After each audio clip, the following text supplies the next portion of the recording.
변상욱 대기자는 눈을 지그시 감으셨어요.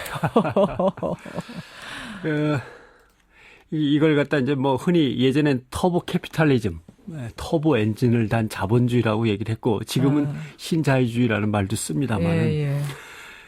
점점 세상이 불평등해지면서 가진 나라는 더 갖고 가난한 나라는 더 가난해지고 그 안에서도 가진 사람은 더 갖고 이제 못 가진 사람은 더 빼앗기게 되고 하는 상황이 자꾸 벌어지니까 태어나서 죽을 때까지 있는 힘껏 달려야 한 일생이 끝나는 겁니다. 그러니까 한순간도 여유가 없는 거예요. 맞아요. 그러니까 예전에는 이 살인적인 노동 시간을 줄여달라고 우리 몸부림치지 않았습니까? 이제는 아이고 조금이라도 더 벌어야 되는데 계속 일하게 그런 분들도 꽤 많이 계시는 거지. 문자 이렇게 보니까. 얘기할 수밖에 없는 거예요. 사실 우리나라에 와 있는 우리보다 조금은 경제력이 약한 나라에서 온 외국인 노동자들은 뭐 일할 것만 달라. 뭐든지 하겠다. 뭐 저임금도 받아들이고 그렇죠. 열악한 사회 보장도 어떻게든 받아들일 테니까 일자리만 달라. 일하게만 해달라. 안전하게 일할 수만 있다면 이렇게 얘기하는 거니까 결국 이 몸으로 깎아가지고 삶을 갖다 메워나가는 이제 이런 세상이 된 거죠. 이제 신자유주의의 특징은 지식인도 몸으로 때웁니다. 지식인도. 김현정 앵커처럼 매일 그냥 새벽부터 밤늦게까지 죽으라고 뛰면 하루 14시간 막 이렇게 근무하는. 지식인도 몸으로 때우는 세상이 되는 거죠. 이런 저런 것들을 다 살펴가지고 국가가 갖고 있는 재원을 정말 소중하게 효율적으로만 써야 됩니다. 그러게요. 근데 지금 다양한 문자들 보면서 반드시 노동자한테 줄이는 것만 좋은 것도 아닌 것 같고 또 기업들한테 늘리는 것만 좋은 것도 아닌 것 같고 다양한 시각들이 들어오는 걸 봐서요. 진리라고 하는 거는요. 트렌드예요. 그 시대에 어떤 것이 가장 옳으냐라고 하는 트렌드입니다. 그럼 그 기준은 뭐냐? 기준은 역시 인간입니다. 그러네요. 그러니까 좀 무자르듯이 정책 정할 것이 아니라 좀 다양한 얘기를 들어가면서 정했으면 좋겠다. 이런 결론 내리면서 오늘 한글날이에요. 변상욱 대기자.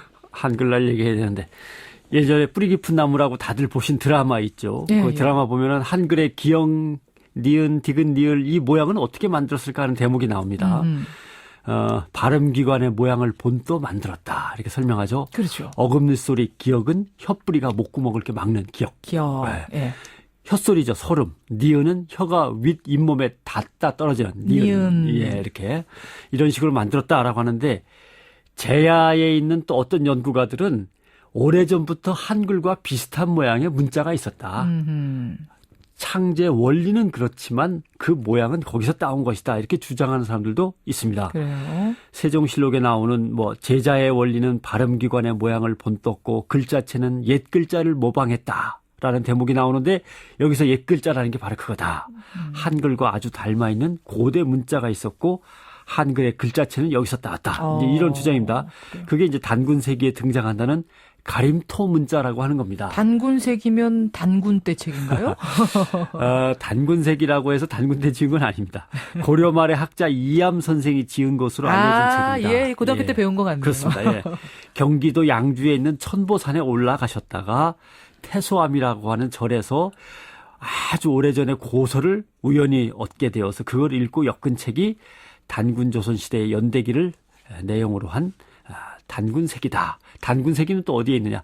환단곡이라고 하는 옛 이야기를 모은 책에 들어있다. 이렇게 되는데 문제는 환단곡이라고 하는 것에 가끔 보면 현대적인 언어들이 들어갑니다. 그러니까 결국 누군가가 나중에 민족을 위해서 내가 책을 멋지게 하나 만들어 봐야겠다고 해서 옛 이야기 책들을 모으고 상상력을 더해서 만든 게 아니냐. 이렇게 해서 주류 역사학계에서는 이것을 갖다 위서, 그러니까 꾸며 만든 책이라고 정설로 인정하지 않습니다. 박근혜 대통령이 지난번 광복절 경축사에서 나라는 인간에 있어서 몸과 같고 역사는 혼과 같다. 이렇게 인용을 했는데 이게 단군세기 서문에 나옵니다. 그래요. 이 단군세기 아무튼 단군이 나라를 지으신 지 세월이 흘러서 제3대 단군째 가는, 그러니까 가륵단군이라고 하죠. 제3대째 단군 시대에 신하에게 명해서 38자의 글자를 만들었는데 그게 바로 한글의 뿌리가 되었다. 그게 바로 가림토 문자다? 그렇습니다. 그러나 이것은 아직 주류 학계에서는 인정하지 못하는 것이고 해결하려면 우리 고대사에 대한 실증적인 연구가 더 활발하게 있어야 되는 거죠.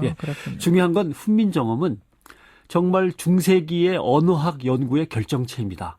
정말 방대한 연구와 온갖 힘을 다해서 만들어낸 것이죠. 정말 과학적이에요. 생각하면 할수록. 이렇게 적은 수의 문자로 가장 편리하게 세상의 모든 말소리를 표현할 수 있는 책에는 정말 어느 세상에 나라에도 없습니다. 없죠. 예. 이탈리아어가 제일 간단합니다. 이태리어 솔레미오 예를 들면 예.